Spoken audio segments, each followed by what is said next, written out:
Today we celebrate the memorial of St. John Chrysostom, who was a bishop and doctor of the church. In fact, he was the patriarch of Constantinople by the end of the 4th century.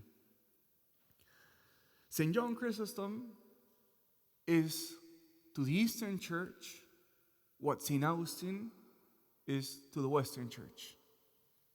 He is perhaps the most emblematic and important of the church fathers for the Eastern Church. He received the nickname of Chrysostom, which means golden mouth, because he was such an outstanding preacher. And I must say that all the lives of the saints that I have read, no life of a saint compares to the life of St. John Chrysostom. Because no man had to endure the amount of trials that this man had to withstand. And that's why in the collect prayer today we have mentioned his invincible patience. Because this man had to endure persecution, exile, numerous difficulties for his faith. And this man, from the beginning of his life, he knew that he had to make a decision. He knew that he couldn't please God and men. He knew that he had to make a fundamental decision in his life. Who do I want to please? Do I want to please the people or do I want to please God? So I want to share with you 3 anecdotes from his life that really show his courage and his determination of always choosing God. When he was first made Bishop of Constantinople, he arrived to a beautiful palace, the episcopal palace. He used to be a priest in Antioch, and he was moved to the episcopal palace of Constantinople. And the palace was like the palace of an emperor. He had servants, he had beautiful silverware, he had many rooms with beautiful furniture. But John Chrysostom, before being a bishop, he used to be a monk in the desert. So he wasn't used to this luxury, and he knew that a bishop was meant to be more like a Christian rather than an emperor. So you know what was his first decision? He stripped the palace of all luxury. So he dismissed all the servants. He sold the furniture and gave the money to the poor. He gave away all the silverware, and he only lived with one other person in the episcopal palace. You know who was the other person?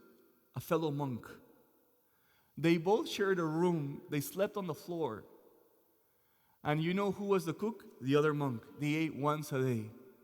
So this brought him difficulties. You know why? Because when he was Patriarch of Constantinople, a bishop came to visit John Chrysostom, and the bishop was expecting, the luxury of the episcopal palace. And the bishop thought that John Chrysostom was mocking him. So right from the start, St. John Chrysostom started to accrue enemies among the bishops. But he knew that he couldn't please God and men, and he knew that he had to be a faithful bishop. Second anecdote. This was also a tough decision. He decided in those days that in his diocese, no priest could have housekeepers. In those days, women used to live in the same house as a priest. They were called agapetas, and they would take care of the priests, and they would prepare their meals and maybe do their bed. I don't know. But Bishop Chrysostom, he said, in my diocese, no priest will be able to have a housekeeper in his rectory. So not only, because he knew that this was a situation that provoked many scandals. So right from the start, Bishop Chrysostom not only accrued enemies among bishops, but also among his own clergy. Third anecdote. In those days, the emperor of the eastern part of the Roman Empire, his name was Arcadius. And he had a wife whose name was Eudoxia. And she was the one who was running the empire, not him. And she decided to build a huge statue of herself outside of the Cathedral of Constantinople. And at first, Bishop Chrysostom was like, okay, I'm going to tolerate it because I know that it's a custom among the Roman emperors that they do statues for themselves. But then when he was celebrating the liturgy, there were like parties outside around the statue.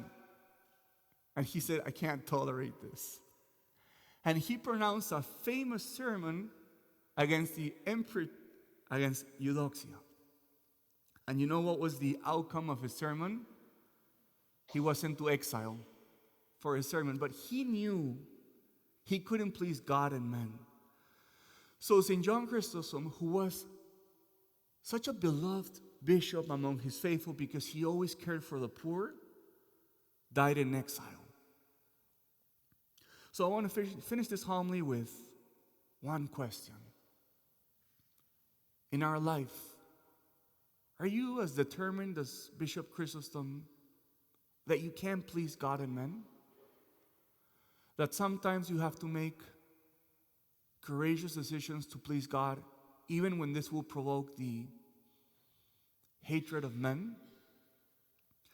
So today, brothers and sisters, let us ask of Him the courage and the invincible patience that we could avoid the political game and truly always embrace loving God above men.